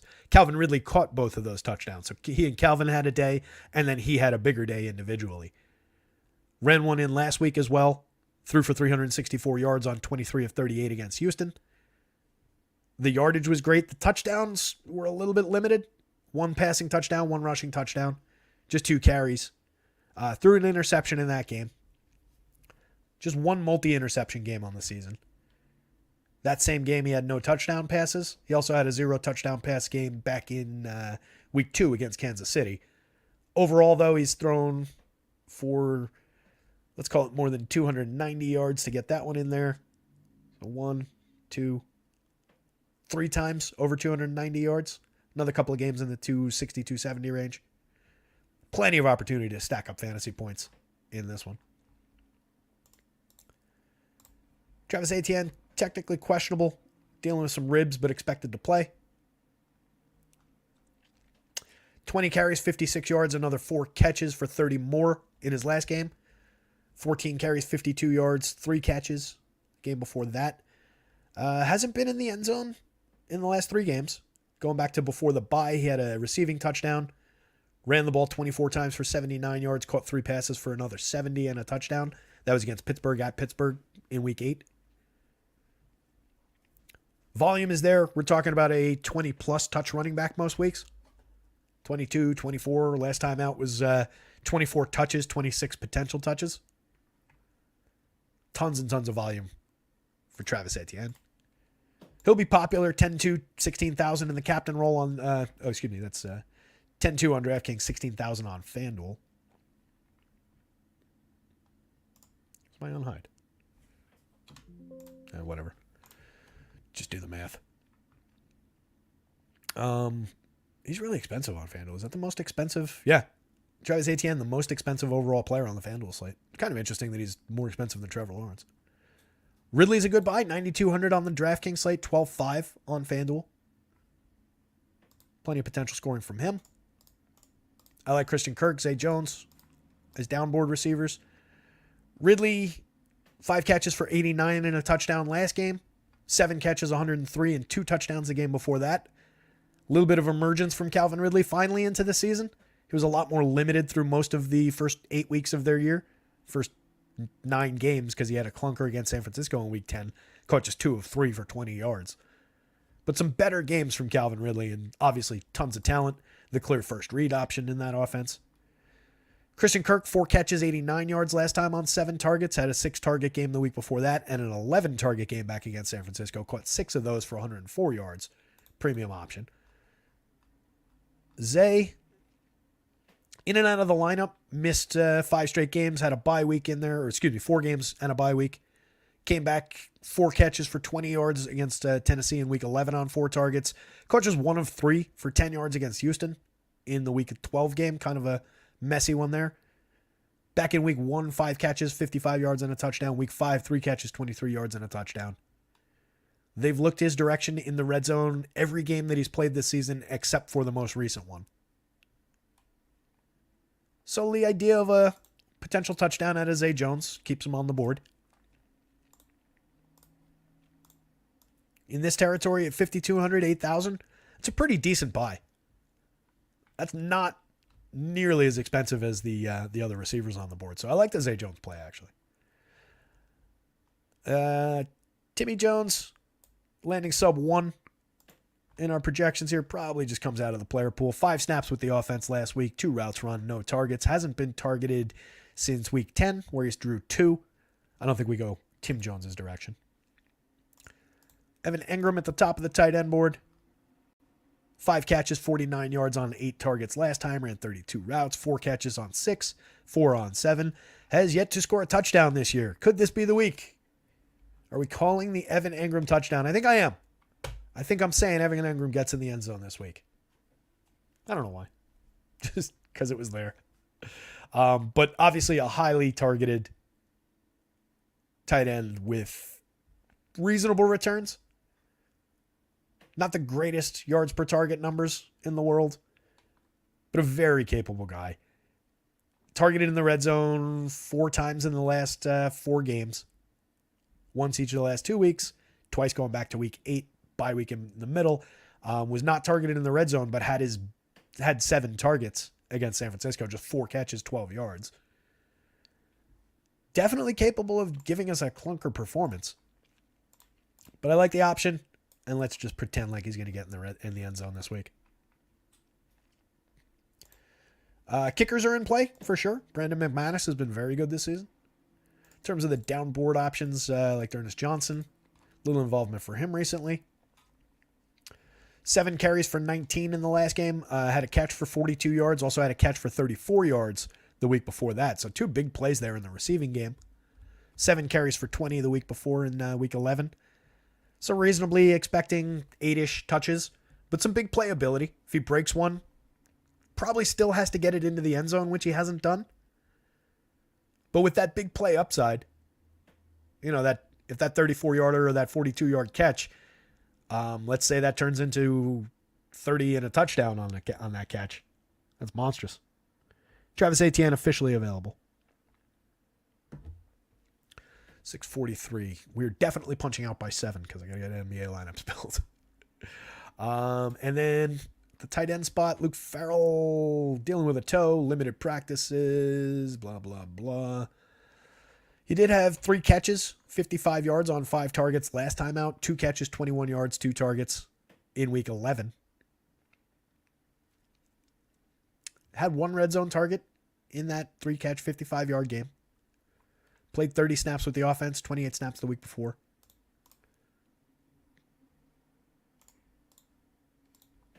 Where did his value suddenly come from?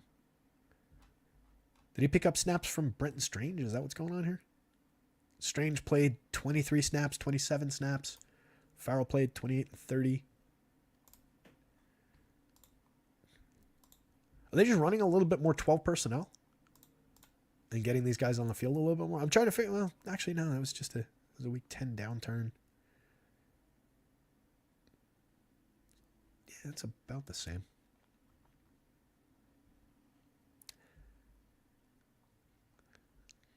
So it's actually Strange that picked up a few additional snaps. He's not relevant. They really don't target him that much. But it looks like he picked up a few more snaps. So I guess I don't have the package numbers in front of me, but it seems like maybe they're running a little bit more 12 personnel. But that probably puts Farrell on the board for that down depth chart tight end touchdown. 2,600, 6,000.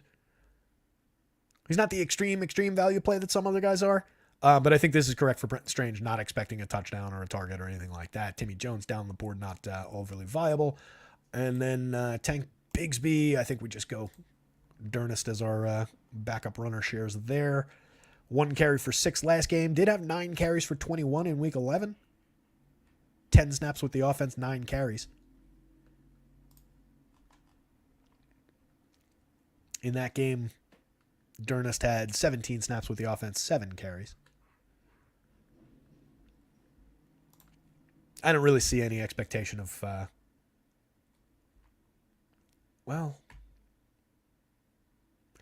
they've given the ball to Tank a couple times inside the red zone. That's the key thing with him. 2 carries in week 1 in the red zone, had a touchdown on 7 carries total, 13 yards. Week 3, same story, 2 carries, 10 yards, but a touchdown on a red zone carry. Just the 2 touchdowns on the season. I don't know. I don't think I want to give him any kind of...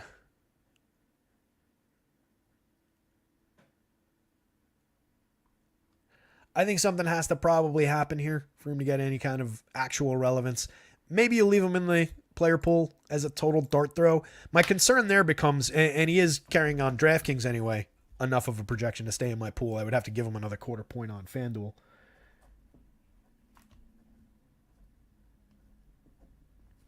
I don't know. He's also 8,000 on FanDuel, so I think I can effectively leave him out, actually. If you get that touchdown, it's like the second string tight ends, where it obviously becomes a critical piece of value.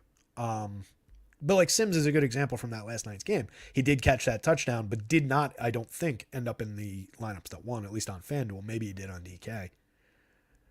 But Tank not really priced down. If he was like one of these $200 guys on DraftKings, I'd be saying, yeah, there's probably good reason to play him. At 22, I don't know. Very limited opportunity. Let's get into some builds. Oh, so as I was saying, defense on both sides, sure. Kickers on both sides, sure. Evan McPherson, very, very good kicker. Just potentially situationally limited. That's why his projection here is a little bit lower. And then Brandon McManus, an excellent kicker and has been productive through most of the season and a little bit more highly projected.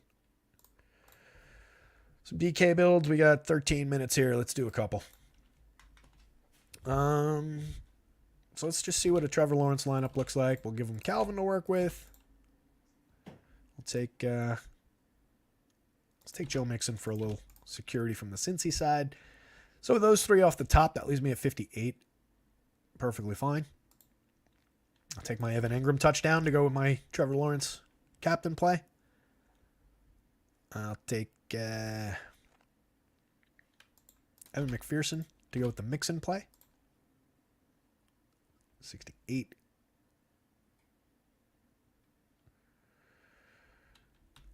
A lot of options here at 68.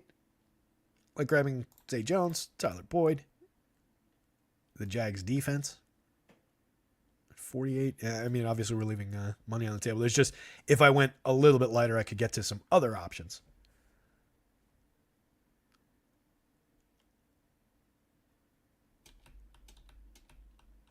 What happens if I put the Jags defense in there? Go for Jags wide. Yeah, 37 times duped. Had a feeling that was going to happen. That's a good lineup, but it's too popular. If I go down the board a little bit and like get a big play out of Durnest, still 20 times duped. What if I go try and grab my Irv touchdown? There you go. That gets down to 3. And this is the kind of lineup that I'll play in showdowns. That's 5 good, reliable starting plays and then 1 wild card. And if that wild card scores that touchdown, and again, Irv has seen a couple of red zone targets this year. More so than the starting tight end. That's reasonable. 3 dupes. I don't dislike that one at all. Getting Trevor Lawrence in the captain spot. No Travis Etienne, obviously. You know, potential ding there.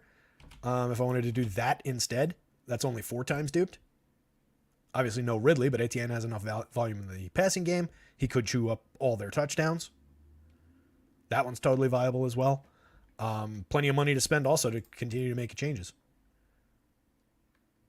Like, let's say I wanted to go like this. It's still only 5 times duped. All of this is driven around the fact that Irv Smith has no real ownership, obviously. That's why we're getting these low dupe numbers. But each of these has been a very playable lineup in my mind. This one may be the most of all because you're getting the Browning to Irv for Irv's touchdown. What you would need there, obviously, is a pretty light performance from everybody else. But some interesting ways to put together Lawrence not at all limiting in the captain role. And he's the most expensive player, so really no limitations on what you can put together this week. Let's say we wanted to go. Let's go with a Browning lineup in the captain spot. See what these look like. They should be easy to get to. Let's get more. Actually, let's go. Instead of that, let's go like shootout style. Let's go. Can we get all of these guys? I bet we can. So give me the shootout with the 2 premium receivers. And then I got 3,700 to spend across these spots. I can obviously cheat it and go right back to Irv. Right now we're going to be very unique. 6,400. And I can grab Evan Engram. 7 dupes for a lineup that has, yeah, it's Browning at the captain spot, but it's also got Jamar Chase, Calvin Ridley, Trevor Lawrence in it, and Evan Engram. Again, we're riding on Irv. Let's get Irv out of there and do a different one with 1,200. You can go Drew Sample if you wanted. Let's get Evan Engram out of there too. And we'll go with, what happens if we use Zay? I think naturally we would probably prefer Trevor Lawrence. Maybe we should go with a different, a second Bengals receiver instead. Tyler Boyd, pretty cheap. 5,600 for Tyler Boyd. That's a good price. It was me 18. So I can get Irwin in a really weird one. That gets 5 dupes. Probably a little bit thin for 5 dupes. But it supports the Browning captaincy, obviously, with 3 of his wide receivers in there. I just think we're getting a little thin around the Trenton Irwin play. Irv and Trenton Irwin probably do share similar touchdown upside. Like one of those guys one of those guys is possibly going to score. Unlimited targets for both of them. The idea of both of them getting into the end zone is really, really thin. So I don't know how many lineups I want with 2 of those guys in it.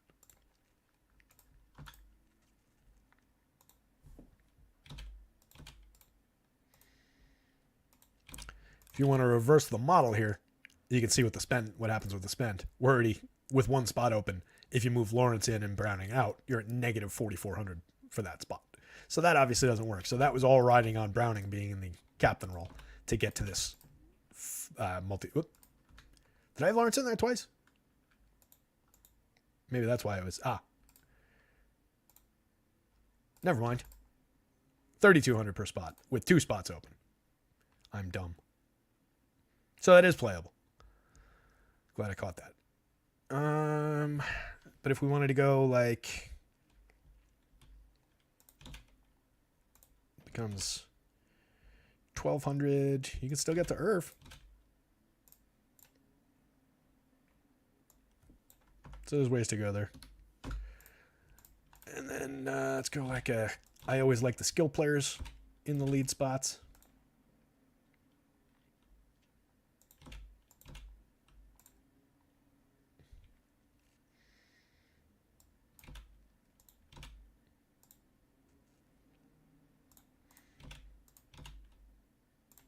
Oof, 29 dupes. That is a very straightforward kind of a build. I was hoping that both kickers in there would be differentiating enough, but obviously not. What about putting Dearness in there? And then 54. What does Dearness McManus do? Yeah, still 2 duped. I think you do want to embrace some of these downboard options. What about like...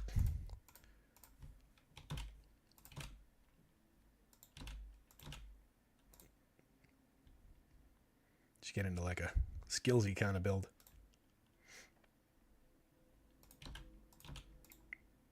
How high can we take this? Let's see. 46 for McPherson, and then 44 left.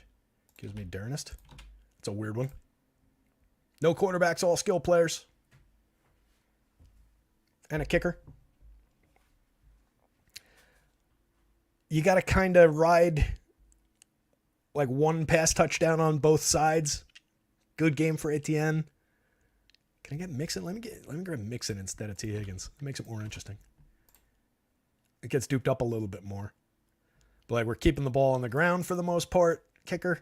And then like 1 pass touchdown on either side. It's one way to go. The quarterbacks are fairly critical though, as we've seen in looking back in time.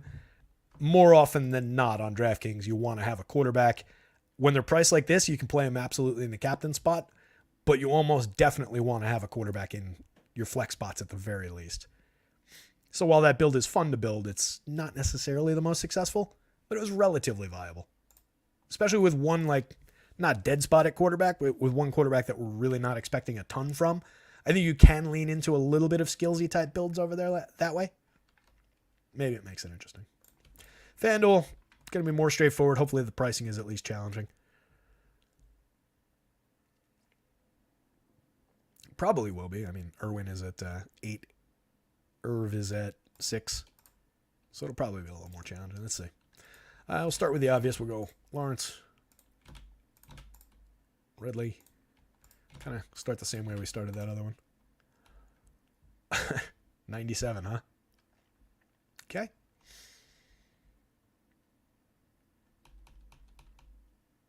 I'm just trying to think. Like, let me take Irv here just to see.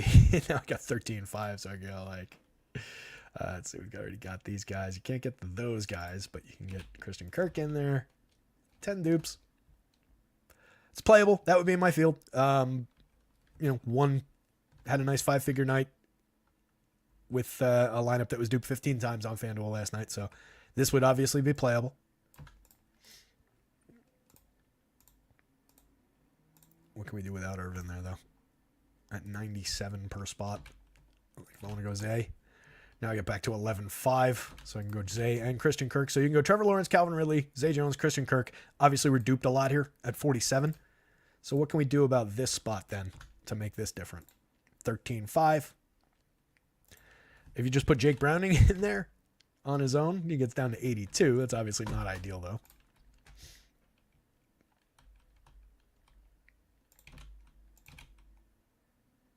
EMAC on his own, 31.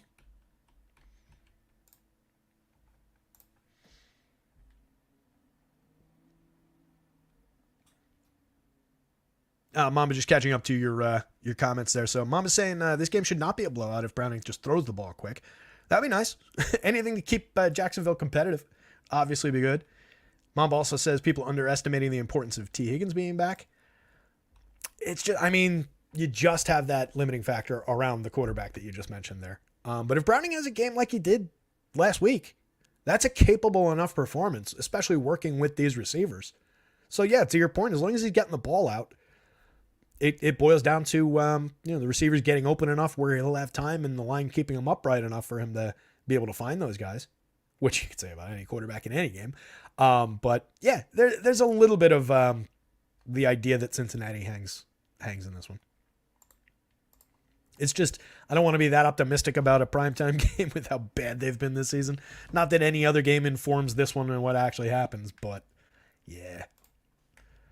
What about like a Jacksonville defense?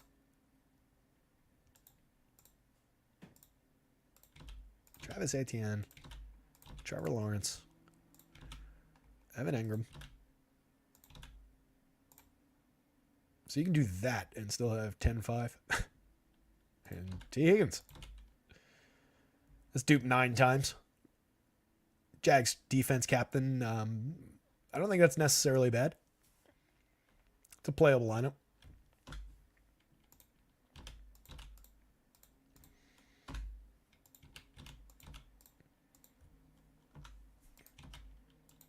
If you just change that up like that and move the Jags defense into the flex and put Travis Etienne in the captain spot in the same lineup, it's duped 57 times. You do see this a lot with like different configurations of the lineup separated by a minimal amount of points up top. It's like that's interesting. That's not bad. The fact that you can pivot that same lineup around and not with Jacksonville in the top, which was the original way that I built it, but also not Etienne or presumably Lawrence would also be like 50 dupes. Moving Ingram into the MVP spot in that same build, only 5 dupes. That isn't bad at all. I kind of like that.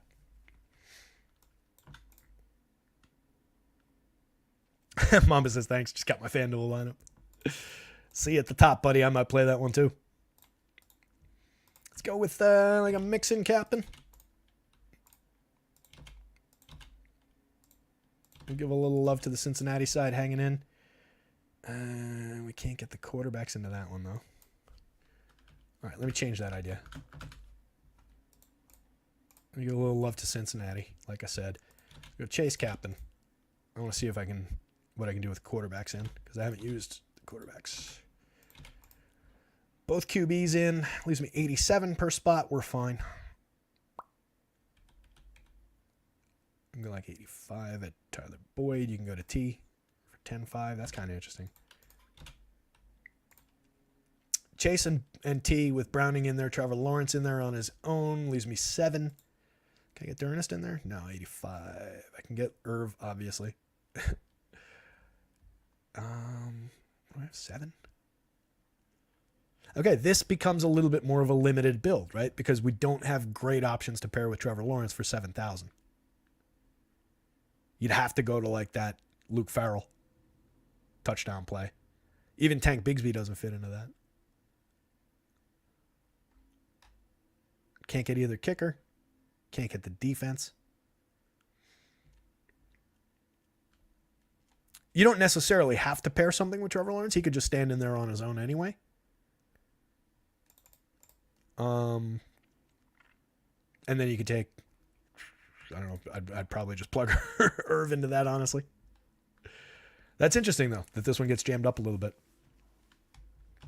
If you were to use instead of Trevor Lawrence in that spot, obviously Travis Etienne gives you a similar problem at 16.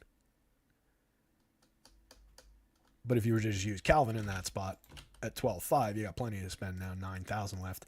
You got like Calvin and Jags D would be a weird way to play this one. I would bet that this wouldn't actually be duped 34 times just because who's going to play the Jags D against the Chase, Browning, T. Higgins setup?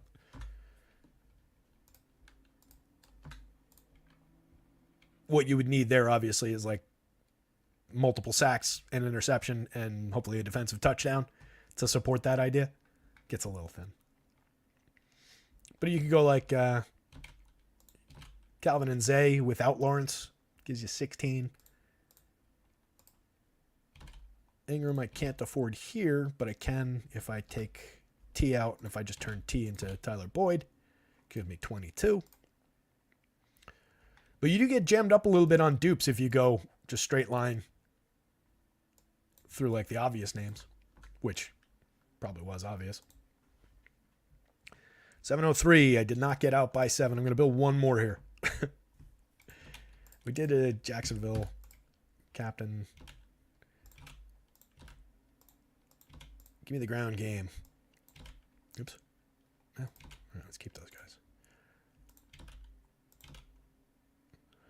2 kickers, 2 running backs, and a tight end. 8 dupes. At least 2,000 on the board.